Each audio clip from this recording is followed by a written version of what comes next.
Good Shabbos, everybody. How we doing? So I want to tell you that I finished preparing my remarks for today, and I read through it, and I said, this is terrible. It's not funny at all. So, but it's interesting. So, are you okay with if it's thought-provoking but not hilarious? Or can we handle that today? All right. President Franklin Roosevelt suffered from polio, which paralyzed his legs and made him disabled for the last 25 years of his life. And there is this long-standing myth that he hid his disability from the public. That nobody knew about it. And I found out recently it's not true. He actually was very open about his struggle with polio. And the thing is that the more whispers that started saying that a disabled politician is unfit for office, the more people questioned his ability, the more he had to insist that his disability did not interfere with his public image. When someone challenged him on the campaign trail once for not standing during the national anthem, he responded, I wear steel braces on both legs and use crutches. It is impossible for me to stand or sit without the help of two people.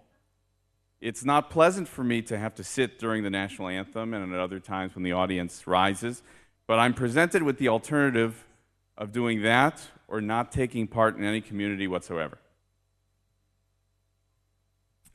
And in another campaign stop in New York, when some people challenged him for being disabled, he said in his speech, "Do I look to you, good people, like an unfortunate, suffering, dragooned candidate? I have a couple of weak knees physically, but not morally."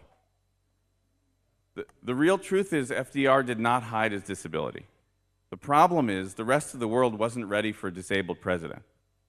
And so he put all his energy into redirecting people and redirecting their eyes away from his legs and towards what was in his heart. Don't pay attention to my weakness morally, pay attention to my strength, to my weakness physically, look at my strength morally, he said. And in our reading today, there's a long list of things that disqualify you from being a priest, from being a Kohen that serves in the temple. And a lot of them are physical disabilities.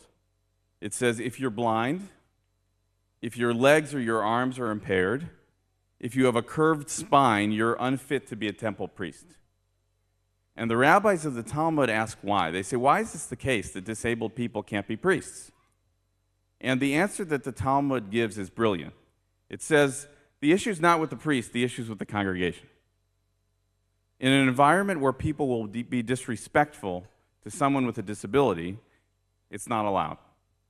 But we have precedent, the Talmud says. There is a city that has a Kohen who's disabled, and he was still allowed to lead the priestly blessings because he was embraced by the people of his town. And so in that environment, it's permitted.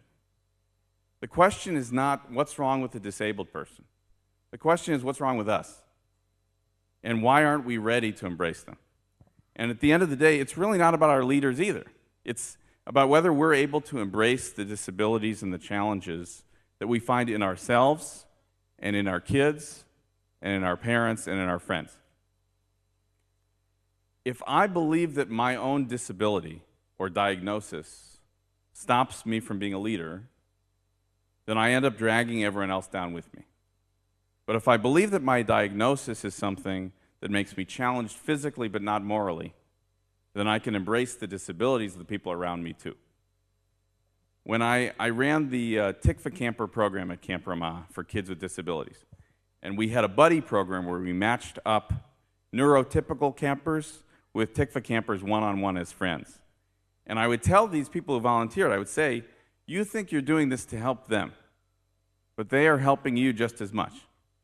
And what I meant was, once I can embrace the parts of other people that seem different or unconventional, I know that I have no need to be ashamed about the things that challenge me. Because people will see me and embrace me for my own differences just the same. And I hope that we can all remember that, and I hope that we can remember what our ancestors did with this problematic statement in the Torah that has allowed us to embrace more and more people. Shabbat Shalom.